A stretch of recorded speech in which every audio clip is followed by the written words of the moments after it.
प्रातवंदनीय मम गुरुदेव तथा सकल गुरुकुल मोर भक्तिपूत भूमिष्ठ प्रणाम पूर्वक पवित्र गुरु पूर्णिमा तथा व्यादरण महर्षि व्यासदेव आविर्भाव तिथि उपलक्षे गुरुतत्वर गौरवावह गारिमा श्रद्धालु शुभेच्छु मान सम्यक अवगत कराउछि। जीवात्मा भगवान नित्यदास अंश एवं सखा रूप प्रमाणित होइछि। श्रीमद् भगवत गीतार स्वयं भगवान कहते ममे वांशु जीव लोके जीवभूत सनातन अर्थात जेतेबेले मायार कबल पड़ी जीव तार प्रकृत स्वरूप को भूली जाए सेतेबेले भगवान गुरु रूप में आविर्भूत होई जीव को निजर स्वरूप संबंध में अवगत कराती। तेणु गुरु को कहीं माध्यम बोली कहती, कहीं भगवान प्रतिनिधि, कहीं भगवान प्रकाश व शक्ति बोली कही था।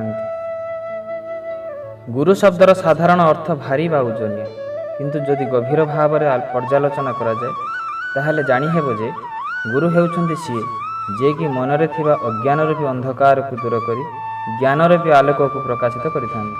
अज्ञानतिमिरन्धस्य ज्ञानंजन शलाकया चक्षुर उन्मीलितं येन तस्मै श्री गुरवे नमः।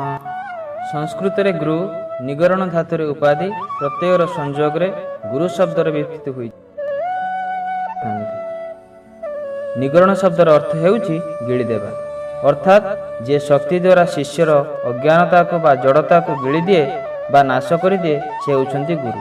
गुरु ब्रह्मांक भली सृष्टिकर्ता अर्थात साधारण व्यक्ति को से भक्तरे परिणत कर दियंती। गुरु विष्णुंक भली पालन करता अर्थात से साधु संग दे पालन करती। गुरु शिवंक भली अमंगल विनाश करती। यथा गुरु ब्रह्मा गुरु विष्णु गुरुदेव महेश्वर गुरु साक्षात परम ब्रह्म तस्मै श्री गुरवे नमः। स्वयं भगवान गुरु हो पारती मात्र गुरु भगवान नहंती। यथा शंकर शंकराचार्य केशव बादरायणं सूत्रभाष्य कृतो वंदे भगवन्तु पुनः पुनः। एही भली विचार रे सद्गुरु जगद्गुरु विश्वगुरु इत्यादि विभिन्न स्तर रही। ठीक सेहीपरि जुगगुरु ज्ञानगुरु प्रेमगुरु स्तर मध्य रही। गोविंद को जगद्गुरु कहा जाए, राधाराणी को प्रेमिक गुरु कहा जाए, व्यासदेव को मध्य जगद्गुरु कहा जाए, आदि शंकराचार्य को मध्य जगद्गुरु कहती। पवित्र गुरु पूर्णिमा सु अवसर में मु मोर गुरुदेव को शतबार प्रणाम जनाऊँ।